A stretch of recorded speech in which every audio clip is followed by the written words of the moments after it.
You might have Chiron and Taurus if this sounds like you. You're everyone's rock. You never raise your prices.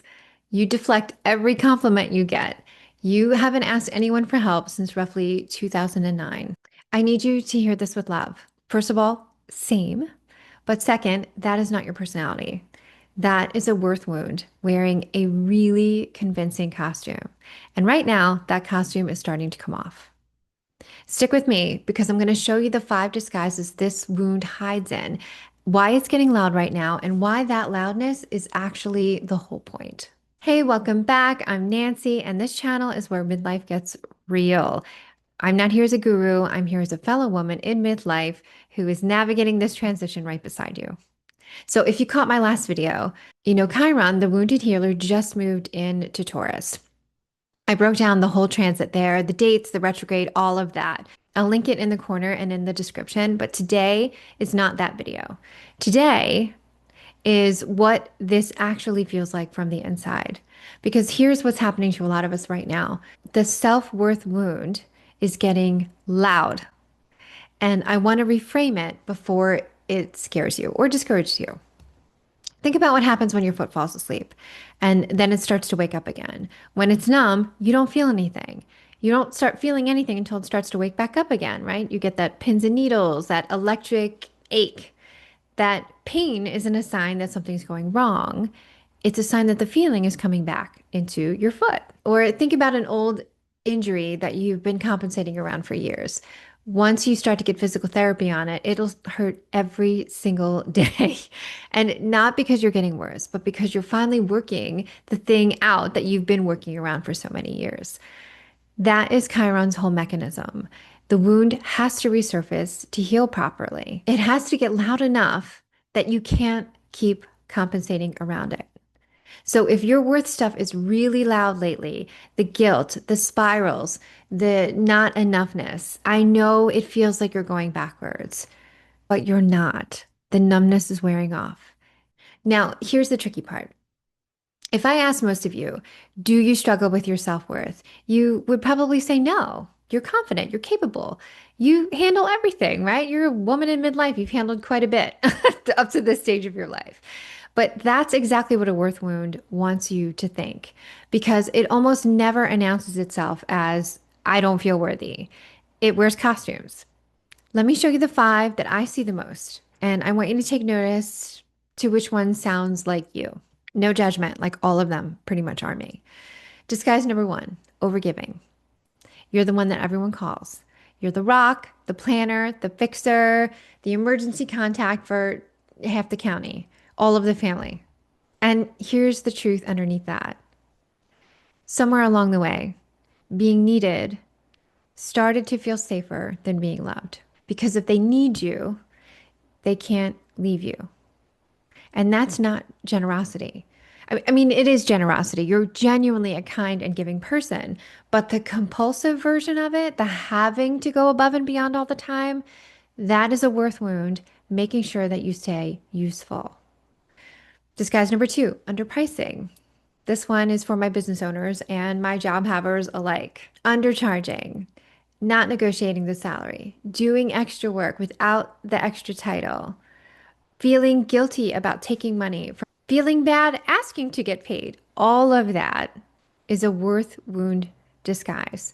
Also, deflecting compliments too. If someone says, "Oh, you look really pretty today," and the first thing that you say is like, "Oh, this whole thing, oh, no, no, no," you discounted yourself in real time. If someone's complimenting you, accept the compliment. Disguise number 3, productivity guilt. Worth that is measured in output. You can't sit down while someone else is working. You narrate your busyness like a defense attorney, right? I've been going nonstop all day, as if rest required some kind of alibi, right? Like you had to earn the fact to sit down on the couch for a minute. If your value has a to-do list attached to it, that is the wound talking. Disguise number 4, comparison spirals. Everyone else has it figured out. Everyone else has a retirement account, the marriage, the body, the calm.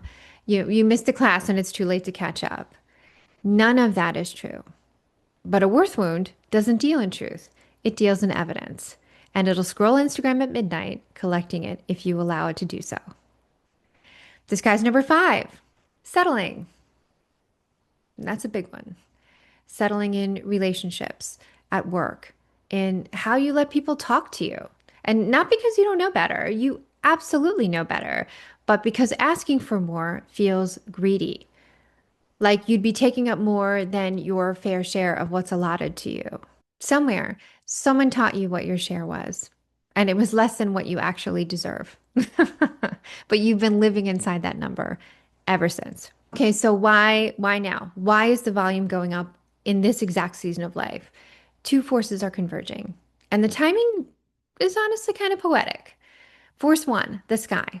Chiron, moving into Taurus, turns the collective spotlight onto worth, safety, money, the body, everything that we just talked about, very Taurian things.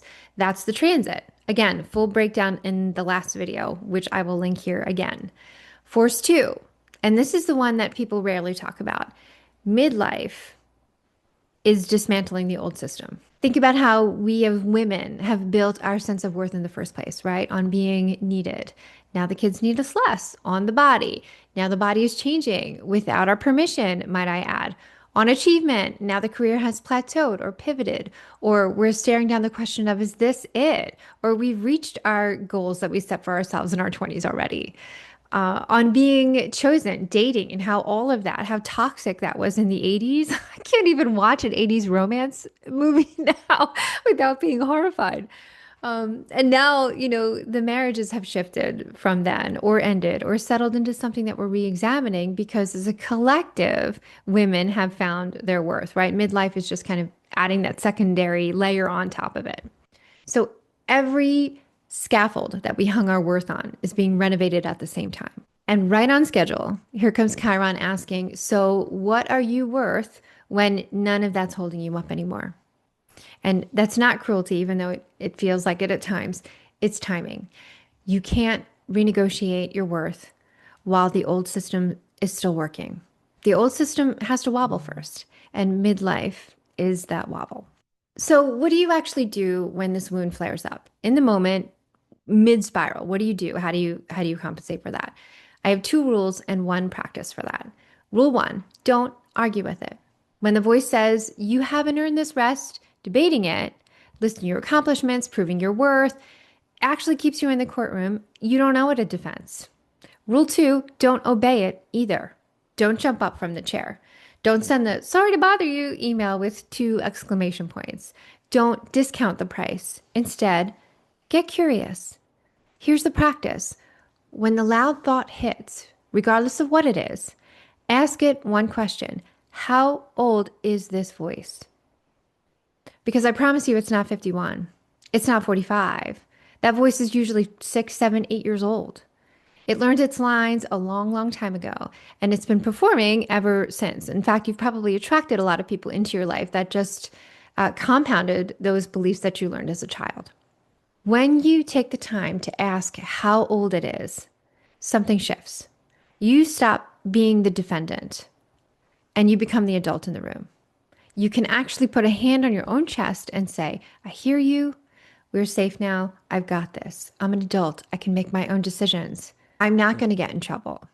I can decide when I want to sit down.